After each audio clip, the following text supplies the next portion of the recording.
नमस्कार. आज आपण कांदा आणि आपल्या शरीराला त्याचे होणारे फायदे याविषयी आपण आज चर्चा करणार आहोत. कांदा हे एक महत्त्वाचे भाजीपाला पीक आहे, जे जगभर वापरले जाते. याला सामान्य कांदा किंवा बल्ब कांदा असे पण म्हणतात. ते एलियम वंशातील सर्वात जास्त लागवड केली जाणारी प्रजाती आहे.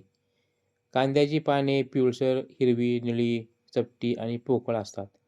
जमिनीखाली येणारा कंद, आकार आणि रंग चवीनुसार बदलतो.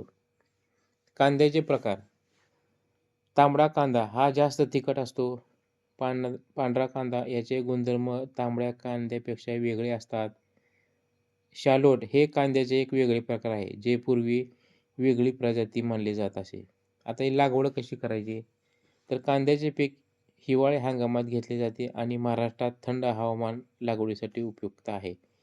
उन्हाळी कांदा लागवड एप्रिल-मेमध्ये केली जाते आणि तो जास्त काळ टिकतो.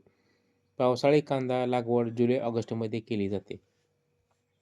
आरोग्याचे फायदे: पोषक घटक: कांद्यामध्ये गंधक, साखर, कॅल्शियम, फॉस्फरस ॲसिड, जीवनसत्व ए, बी, सी आणि फायबर असते. रोगप्रतिकारक शक्ती वाढते: कांदा कच्चा खाल्ल्याने शरीरात शक्ती सुधारते. पचन सुधारते: कांद्यामधील फायबर पचनक्रिया सुधारण्यास मदत करते. इतर फायद्यामध्ये कांदा हृदय, त्वचा आणि मधुमेहासाठी फायदेशीर आहे आणि रक्ताभिसरण सुधारतो.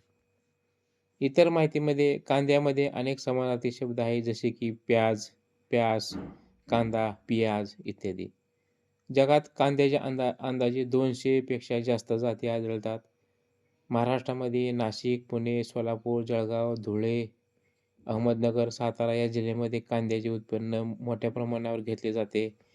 कांद्याचे बियाणे उन्हाळी किंवा पावसाळी हंगामात लागवडीसाठी वापरले जाते. तर आपल्याला ही माहिती कशी वाटली? लाईक करा, शेअर करा, सबस्क्राईब करा. धन्यवाद.